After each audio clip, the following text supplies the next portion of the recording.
Woi, nggak ada beltnya, nggak ada beltnya, beltnya nggak ada nih. Kemana ya? Ternyata di sini beltnya. Nah, kemarin ketika saya pakai mobil ini CR-V Gen 2 dengan mesin kodenya kalau nggak salah K20A ya, 2000 cc matic. Pas di lampu traffic light ada suara aneh, jadi mengikuti putaran mesin, petak gitu. Nah, kemudian saya coba menepi, minggir, ternyata saya temukan ini beltnya udah seperti ini. Jadi ini belt saya potong karena ya ini kelihatan ya, ini sampai kayak gini ya. Ini kemarin waktu jalan beltnya lepas seperti ini. Nah, ini yang kena di ruang mesin di bodinya. Belt ini sepertinya udah sangat lama sekali terpasang di mobil ya, karena saya menggunakan mobil ini belum lama, sekitar 2 tahun, dan memang belum pernah melakukan penggantian belt. Karena kalau saya lihat dari fisik luar ini ya, belum terlalu kelihatan kalau ada nampak pecah-pecah, hanya halus saja sampai tulisannya tidak terlihat, nomor serinya belt ini sampai terhapus. Nah, tapi ternyata setelah dibalik, nah, dia pecah-pecah seperti ini. Belt nampak pecah-pecah, putus-putus, berarti ini karetnya udah getas ya, udah sangat getas sekali. Nah, ini, dan akhirnya pagi ini ya, mau jatuh. Pagi ini saya coba carikan belt penggantinya yang baru. Jadi masih bagus, ini alur-alurnya ini ada 6 cekungan ini ya, ini masih bagus. Memang kalau untuk merek saya tidak menggunakan merek yang mungkin branded, merek apa gitu ya, atau ada toknya asli original Honda. Di toko yang saya tuju tadi di Prabu Motor Jogja, ini saya dikasih hanya satu merek ini, Daico, nomor serinya ini. Nah, cuma di sini tulisannya untuk CR-V 2005, padahal mobil saya 2003. Tapi nggak masalah karena saya coba samakan, bandingkan, itu sama, panjangnya sama.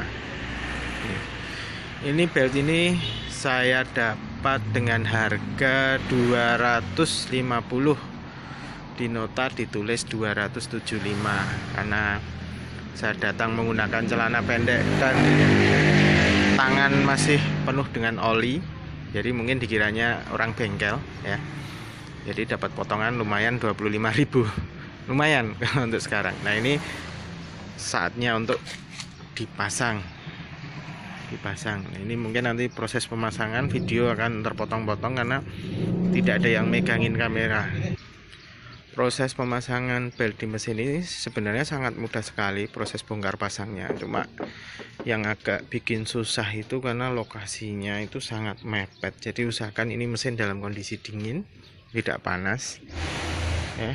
Jadi ini mepet di situ, dan ini alurnya, arahnya belt itu kemana-kemana. Kemarin saya harus googling dulu karena lupa, ketika dilepas lupa, nggak saya lihat dulu jalurnya kemana. Nah, peralatan yang digunakan di sini hanya satu kunci. Ini saya gunakan.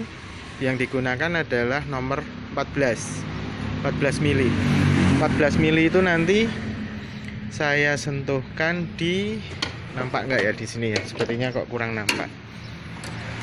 Di puli idle di sini, puli tensioner ada yang bilang itu. Jadi di dalam sana. Nah, itu. Ini. Di sini nih ya, itu ada baut di tengah puli ukuran 14 mili. Itu nanti saya tarik ke arah luar gini ya, saya tarik ke arah luar gini, nanti otomatis tensioner itu akan mengendor, jadi puli bisa dilepas. Untuk bantuan supaya tidak terasa berat, saya hanya menambahkan ini pipa besi, jadi untuk menyambung biar lebih ringan aja mengungkitnya. Nah, kemarin sebelum saya lepas, karena ini mengganggu ya tempat power steeringnya ini saya lepas dulu sini. Hati-hati karena bisa pecah, patah, karena ini hanya terbuat dari plastik. Ini nggak usah dilepas semua, tapi hanya disingkirkan sedikit macam ini. Nah, macam ini. Coba ini lampunya saya nyalakan, terlihat tidak? Ini pulley tensionernya ini. Nih. Itu ada bautnya 14 maaf, 14 kecil. Nah, ini akan saya coba pasang, tapi mohon maaf proses pemasangannya mungkin tidak bisa terekam karena tidak ada yang bantu pegang kamera. Jadi ini saya pause dulu. Ternyata susah sekali masukin ini.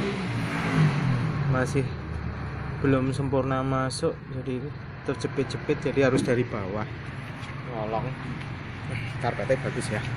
Aduh, ini dari bawah ini.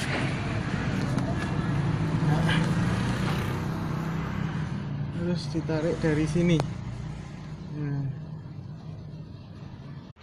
Akhirnya terpasang juga, tapi memang penuh perjuangan, dalam arti bukan karena berat, tapi karena posisinya sangat mepet sekali. Mungkin agak susah penggambaran di sini, nggak kelihatan ya di kamera, tapi kalau kita langsung lihat itu sangat mepet sekali. Ini sebaiknya memang harusnya ini roda saya lepas. Ini roda saya lepas harusnya. Tapi karena saya pikir tadi tanpa melepas roda bisa, jadi saya biarkan. Ternyata tidak bisa. Nah, posisinya semacam ini. Ya. Sudah terpasang, ini belum saya starter, saya pastikan dulu aman, jadi nanti baru kemudian di starter. Sip, alhamdulillah aman. Ini mesin saya sudah saya starter ya, dia tidak melompat, jadi semuanya aman, berputar, ada alurnya. Kalau seumpama ini belum pas, ketika mesin berputar pertama kali, belt bisa langsung terlepas, jadi dia langsung melompat ini. Kita lihat di bawah.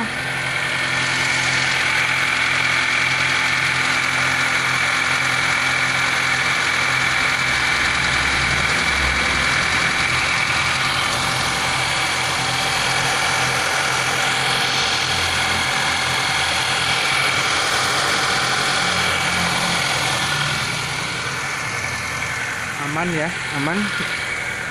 Kita lihat sekarang panel di speedometer apakah ada kelainan, semacam mungkin aki menyala.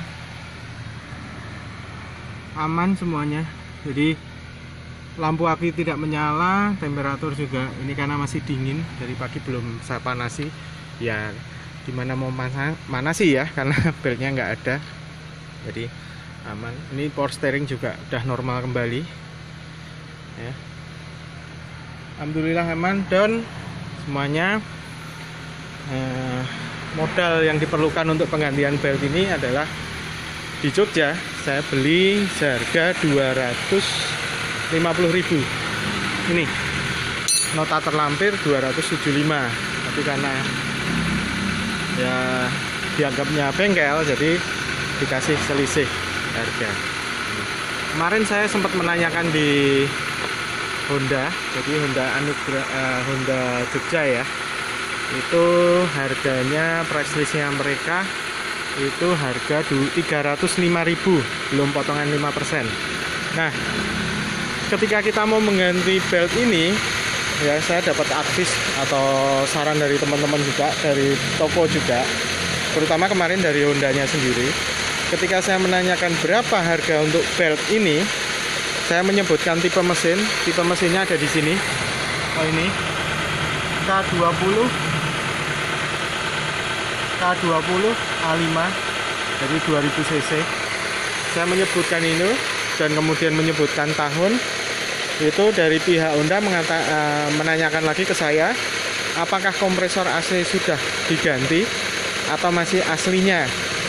Karena saya yakin kompresor AC yang digunakan di mobil saya ini adalah masih aslinya, original. Jadi saya katakan masih asli.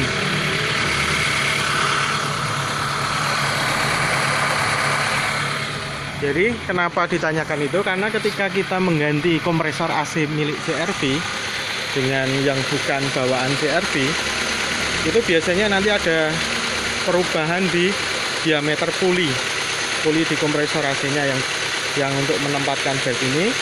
Nah, itu berakibat belt bisa membutuhkan yang lebih panjang ketika pulinya lebih besar, atau ketika pulinya lebih kecil belt membutuhkan yang lebih pendek dari ukuran sebenarnya.